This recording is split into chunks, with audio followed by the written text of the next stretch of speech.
Week 4, hearing loss and tinnitus. For those that have hearing loss and tinnitus, this week is all about you. For those that do not have hearing loss, you can either take this week and refocus on some of the topics we've already talked about, or I'll have another prompt in the slide that you can take some time to look at. But today I want to dive in the relationship between hearing loss, tinnitus, and the brain. Hearing loss tends to be one of the most common factors that causes tinnitus.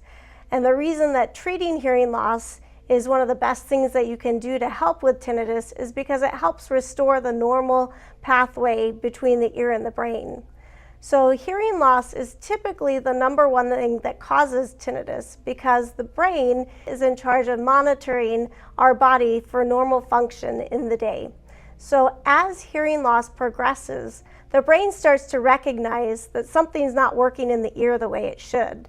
And so it starts to hyper-monitor the ear and the auditory pathway between the ear and the brain. So as hearing loss progresses, it recognizes more and more that something's not right.